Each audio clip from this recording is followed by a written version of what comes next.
बिस्मिल्लाहिर्रहमानिर्रहीम डॉक्टर आसिफ इजहार یو پیرا بیا تاسو سره او نن به خبره کوو چې دا په مخ باندې کم داغونه راشي. نو اکثر که تاسو خیال کړی وي مخ باندې مختلف قسمه سیزونه راځي چې په هغه کې دانی وي مختلف قسم لکه دا پیمپلز وي اکنی وي. خو که تاسو خیال کړی وي په انګلیش کې ورته بلیک هیډز وي په پښتو کې ورته تیرسری وي څوک ورته تورسری وي دا راشي. نو دا بنیادی طور سوي چې دا په سکین کې یو بمپ وي یو وړوکی شان دانه وي او د هغې په منځ کې یو تور شان ټاکې وي او دا اکثر خلکو کې دا بیا ډیر زیات شي په مخ باندې ډیر بد ښکاري خصوصا بیا د هغه خلکو چې د چا رنګ هم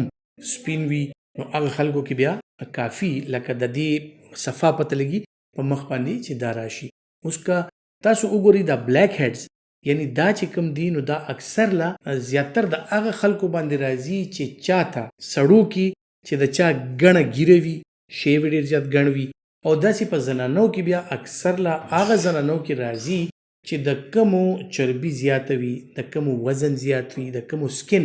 آیلی وي یا غوړ وي.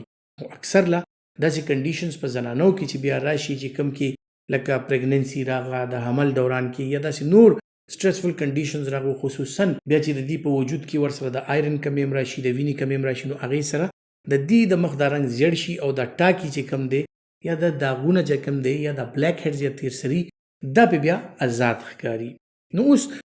د دې دا د اکنینا یا د ځوانکي چې ورته مونږ کوم وایو یا د پیمپلز چې ورته مونږ کوم وایو د هغې نه مختلف په څه طریقه باندې دي. دا بنیادي طور داسې وي چې زمونږ په مخ کې یا زمونږ چمړه کې د سکن چې کوم دی د مخ هغې کې چې کوم مسام دي چې د کوم په ذریعه باندې خوله یا هغه مسام چې دا د سکن آیلی سبسټانس یعنی سیبم دا بهر ته راځي او دا د سکن سطح ته راځي او سکن پروټیکشن کې پکار راځي د سکن چې کوم حفاظت دی هغه کوي نو اکثر لا دا اکټیو شي. کومو خلکو کې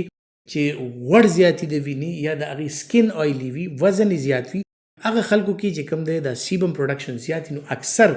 څه وشي چې د دې دا کم ګلینډ دی کم غدود دي او د هغې پورز یعنی د هغې چې کم سورې بهر په سکن باندې کولاویږي ا بلاک شي. د څه د وجې نه بلاک شي مختلف سکن انفیکشنز راځي د سکن چې کومې خلیې دي هغه وخت وخت سره چې کوم دی ډیمیج کېږي لګیا نو د هغې نه ډبري جوړیږي یعنی د هغې چې کوم کباړ پاتې شي کوم ګندې پاتې شي هغه د سکن سطح ته راشي او سکن یې ریموو کړي. خو بعض اوقات هغه چې کوم دی نو په دغه پور کې یا دغه سوري کې انخلي او دغه بلاک کې او د هغې د وجې نه هغلته کې یو دانه غونته جوړه شي. بیا که تاسو خیال کړئ چې په مخ باندې کم ویښته دي نو د دې ویښته هیر فالیکل یعنی د دې ویښته چې کوم بیخ دی هغه ویښته د بهر نه کټ شي. اکثر نارینه چې کوم دی شیو کوي یا زنانه تھریډینګ کوي دغسې مختلف قسم سیزونه چې نو هغه د ویښته چې کوم جوغړې پاتې شي کوم فالیکل پاتې شي کوم بیخې پاتې شي نو هغه اکثر بلاک شي او د هغې منځ کې لږ شان ویښته پاتې شي او په هغې باندې سکن راشي په سکن کې ډوب شي. نو د هغې د وجې نه که تاسو بیا وګورئ نو په دې مخ باندې به یو بمپ شان ښکاري یو دانه شان ښکاري او د هغې سر چې کوم دی نو هغه تور وي. بیا که تاسو وګورئ نو اکثر لا دا سیزونه هغه خلکو کې زیاتېږي څنګه چې ما وویل چې چا آیلی سکن دی یا بیا چې وخت سرې سرې کله وخت تېرېږي د انسان عمر زیاتېږي نو که تاسو وګورئ د هغې په مخ باندې دغه بلیک هیډز چې کوم دی نو دا هم زیاتېږي. او اکثر خلکو که تاسو خیال کړی وي خاص کر د پوزې په سر باندې خصوصا زموږ د مشران چې کوم دي نو د هغې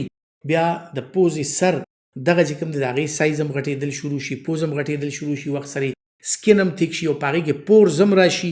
سوري سوري هم لګي او دغسې د دانې هم راشي چې په کوم کې دغه تور غونته کې ډاټ ښکاري چې کوم ته بلیک هیډ وي نو دا اکثر له په پوزه باندې د مشرانو زیات وي یا د زنانو په مخ باندې یا نارینه چې کوم شیو کوي د هغې په مخ باندې د ویښته بار بار ماتېدو سره دغه ویښته اکثر چې دی د هیر فالیکل بلاک شي نو دغې د وجې نه بیا د بلیک هیډ راشي. نو سکن کیر کې څنګه چې ما وویل د خپل سکن خیال وساتئ داسې ښکلی غونته موسچرایزر د خپل ډاکټر د مشورې مطابق چې ستاسو سکن سره برابر وي داسې ښه کلینزر د شپې دپاره چې کله تاسو سملی کاټن سره هغه کلینزر سره خپل مخ صفا کوي خصوصا زنانه چې کوم دی نو هغې چې خپل میک اپ صحیح طریقې سره صفا کړي خپل مخ ووینځي کلینزر ولګوي لوشن ولګوي موسچرایزر ولګوي چې د خپل سکن ډېر زیات خیال وساتي نو یقینا چې دا بلیک هیډز او دا سیزونه دې نه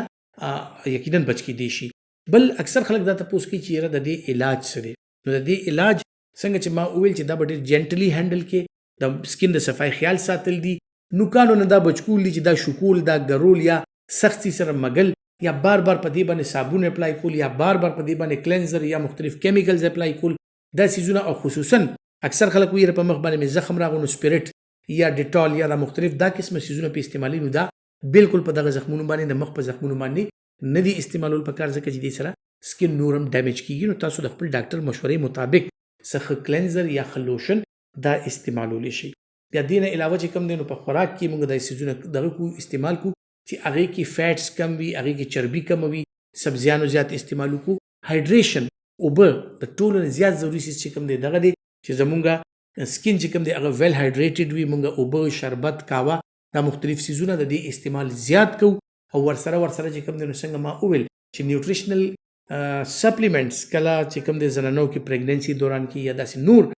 عوامل راشي چې هغه کې د وینې کمی راشي د فولادو کمی راشي وټامین B12 کمی راشي نو هغه د طاقت د دوایانو په ذریعہ هم دا پوره کولی شي سپلیمنټیشن په ذریعہ هم دا پوره کولی شي که فرض کا بیا هم د دې ټولو عواملو باوجود هم دا بلیک هیډز تاسو ته راشي نو دا د لیزر په ذریعہ یا مختلف قسم داسې ټریټمنټس دي چې د هغې په ذریعہ سرجیکلی او مایکرو سرجری په ذریعہ چې کوم دی دا ریموو کیدی شي لرې کیدی شي او ستاسو ډاکټر یا سکین سپیشلیسټ یا پلاستیک سرجن دې سره دا پروسیجرز کوي چې دا بلیک هیډز لرې کړي نو کوشش کوئ چې دا بلیک هیډز دې ته په خپل لاس نه اچوئ خپل یې نه چیړئ خپل مستند ډاکټر سره پې مشوره ضرور کوئ خپل ډېر خیال ساتئ الله پاک